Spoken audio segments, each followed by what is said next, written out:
तो जब रसूलुल्लाह अलैहि वसल्लम जन्नतुल बकी की तरफ गए और जब वापस आए तो हज़रत आयशा सिद्दीक़ा रज़ी अल्लाह तआला अन्हा जब वो मौजूद थीं और फिर रसूलुल्लाह अलैहि वसल्लम ने उनको देखा और फिर उनको ये कुछ एहसास हो गया कि जैसे आयशा रज़ी अल्लाह तआला अन्हा ने ना मुझे फ़ॉलो किया। तो फिर उनसे पूछा कि जो मुझे महसूस हुआ था कि मेरे आगे कोई ब्लैक कलर के आउटफिट में चल रहा है तेज़ी के साथ, तो क्या वो आप थीं? तो हज़रत आयशा सिद्दीक़ा रज़ी अल्लाह तआला अन्हा ने उस वक़्त बताया कि जी वो मैं थी। तो ये वो पॉइंट है कि जब हमें ना वो दुआ मिलती है कि जो कब्रिस्तान के लोग होते हैं ना, तो उनके लिए हमें क्या दुआ करनी चाहिए और किस तरीके से उनको ग्रीट करना चाहिए, ये वो मोमेंट था। अब इस वाक़ये को यहाँ पे कोट करने का मकसद क्या है? रसूलुल्लाह अलैहिस्सलातु वस्सलाम ने जब देखा ना कि हज़रत आयशा सिद्दीक़ा रज़ियल्लाहु तआला अन्हा ने उनको फ़ॉलो किया है, उनके पीछे वहाँ तक गई हैं, तो रसूलुल्लाह अलैहिस्सलातु वस्सलाम ने पूरी सिचुएशन को वहाँ पर बयान किया। क्यों बयान किया? क्यों बयान किया? इसलिए ताकि शैतान कोई वसवसा क्रिएट ना कर सके। इसके पीछे रसूलुल्लाह अलैहि वसल्लम ने एक बड़ा इंपॉर्टेंट लेसन हमें दिया है। हम बहुत सारे ऐसे काम अपनी ज़िंदगी में करते हैं जहाँ पर हम एक सस्पिशियस कैरेक्टर बन जाते हैं और दूसरे के दिमाग में एक क्वेश्चन मार्क रेज़ हो जाता है और वो क्वेश्चन मार्क शैतान को हेल्प आउट करता है डाउट को मज़ीद से मज़ीद गहरा करने में। तो जब बात आती है ना कि हमारे अंदर वसवसा क्रिएट करना लोगों के मुतालिक, तो उसमें ये आता है कि वो हमें ना तजस्सुस में मुब्तला करता है। तजस्सुस में और ये एक ना सस्पिशियस कैरेक्टर। अब ये जो सस्पिशियस कैरेक्टर होता है, कभी ये हम खुद बन जाते हैं और कभी ये हमारे दिमाग में कोई और होता है, ऐसा ही है। इसी तरह ना रसूलुल्लाह सॉरी रसूलुल्लाह अलैहि वसल्लम ने हमें क्या टीच किया कि हमने अवॉइड करना है इस तजस्सुस को, खुद सस्पिशियस बनने को भी अवॉइड करना है और अपने दिमाग में किसी को सस्पिशियस कैरेक्टर बनाने से भी अवॉइड करना है। और ये अवॉइड हम कैसे कर सकते हैं? जब भी हमारे दिमाग में कोई उल्टे पुल्टे किस्म के सवालात किसी शख्स के बारे में आए, तो हमें उस चीज़ को अवॉइड करना चाहिए। और बजाते खुद हम अपने रिलेशनशिप्स में ये ध्यान नहीं रखते कि कहाँ पर हमने अपने रिलेशनशिप्स को प्रोटेक्ट करना है और किसी गलत फहमी को जनरेट होने का मौका नहीं देना। हम ये नहीं करते, हम इतने कॉन्शियसनेस के साथ अपने रिलेशनशिप्स को लेकर नहीं चलते। अब वो एक लविंग जेलसी सी रसूलुल्लाह अलैहि वसल्लम उसको समझ भी गए थे और इस तरह के वाक़यात, क्योंकि रसूलुल्लाह अलैहि वसल्लम की बड़ी बिलवड वाइफ थी हज़रत आयशा रज़ियल्लाहु तआला अन्हा। तो जब आप नूरे नज़र होते हैं ना, जब आप बहुत ख़ास होते हैं, तो वो जेलसी का फैक्टर ऑटोमेटिकली आ जाता है एक फीमेल के हार्ट के अंदर। और रसूलुल्लाह अलैहि वसल्लम के और हज़रत आयशा सिद्दीक़ा रज़ियल्लाहु तआला अन्हा के मैरिड लाइफ के बारे में अगर एक और वाक़या मैं यहाँ पे कोट करूँ जो बड़ा ही खूबसूरत है, तो एक दफ़ा ऐसा हुआ, एग्जैक्ट वर्ड्स मैं यहाँ पे कोट नहीं कर रही, एक समअप दूंगी उस वाक़ये का, कि एक सहाबी थे और उनका ना अपनी वाइफ के साथ एक आर्ग्यूमेंट हो रहा था। तो जब वो आर्ग्यूमेंट हो रहा था तो उन सहाबी ने उनसे अपनी वाइफ से कहा कि आप मुझसे इस टोन में, इस अंदाज से बात नहीं कर सकती। तो उन्होंने फिर ये कहा कि आप मुझे इस बात से कैसे मना कर सकते हैं, जबकि रसूलुल्लाह अलैहि वसल्लम से उनकी ज़ौजा इस तरह से बात कर रही हैं, तो आप मुझे कैसे मना कर सकते हैं कि मैं आपसे ना करूँ? तो यानी वहाँ पर एक वाइफ एंड हस्बैंड का आर्गुमेंट चल रहा था। तो ये क्वेश्चन रेज़ हो गया कि रसूलुल्लाह अलैहि वसल्लम से एक ज़ौजा ऐसी टोन में बात कर रही हैं, ऊँची टोन में बात कर रही हैं।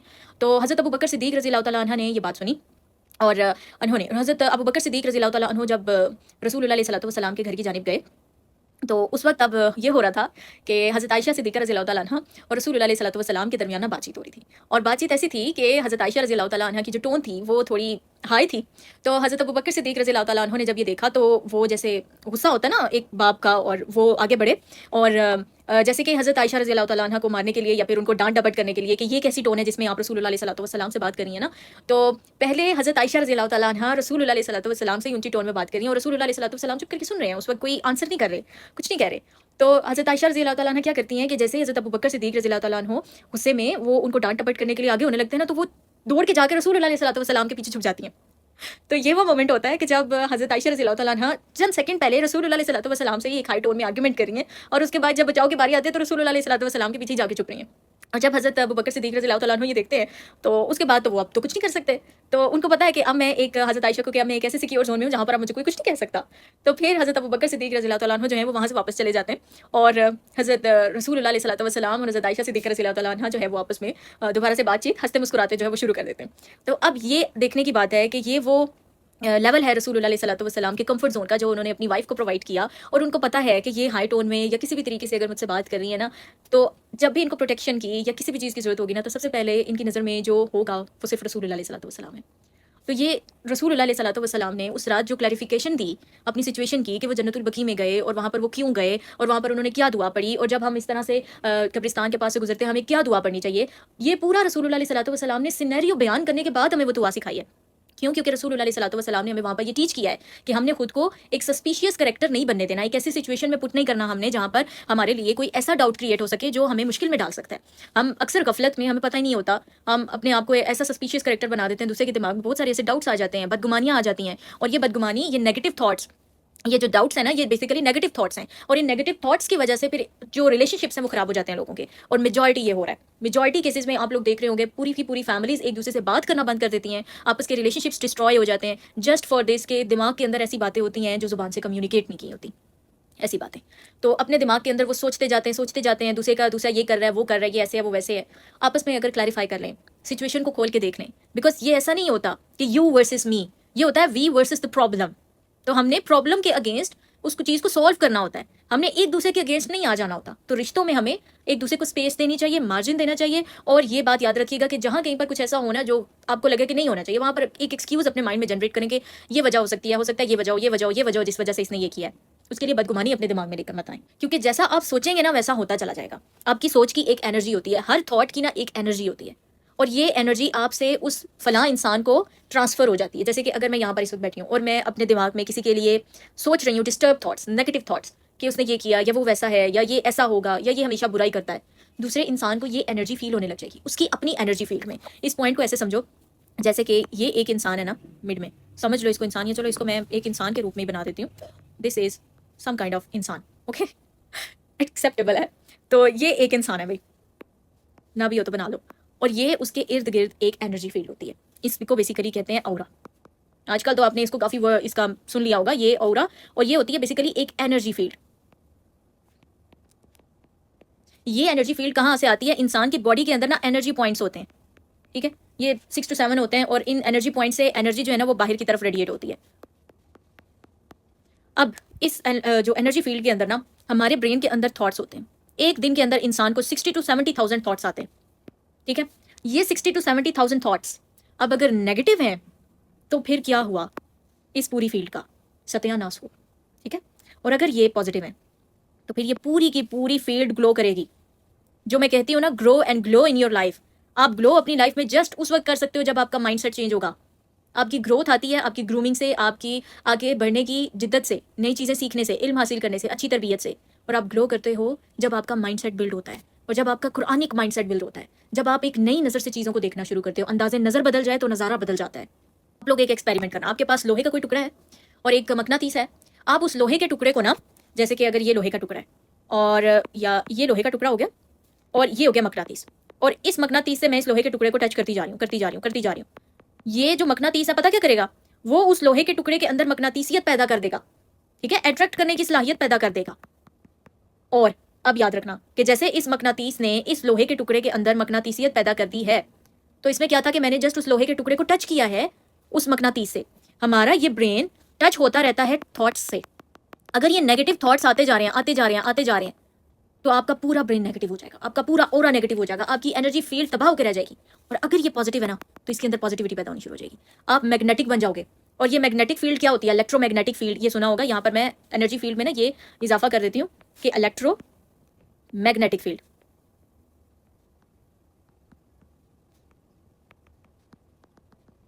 अब इससे क्या मुराद है? जो हमारे ब्रेन के अंदर थॉट आता है ना, उसके बाद हमें एक इमोशन मिलता है।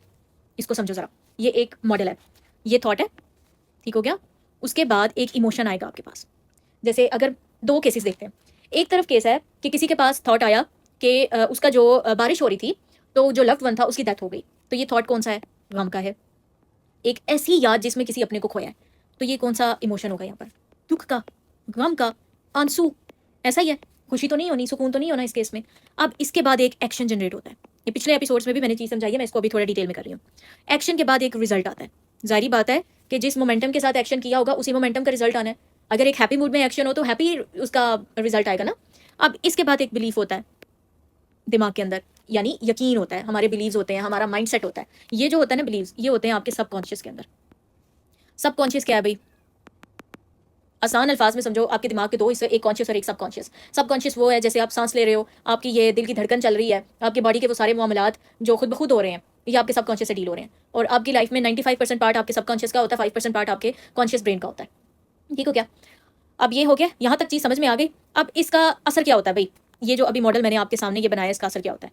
जब आपके पास ये थॉट आया ना, अगर ये आपके पास नेगेटिव है, आपके पास नेगेटिव इमोशन आएगा। और ये जो चीज़ है ना, ये इंटरचेंजेबल है। कभी थॉट, कब इमोशन, थॉट, इमोशन से थॉट बनेगी, थॉट से इमोशन बनेगा। एक अच्छा इमोशन फील कर रहे हो तो उसके बाद अच्छा ख्याल आ जाएगा, अच्छा ख्याल आया तो उसके बाद एक अच्छा इमोशन आ जाएगा।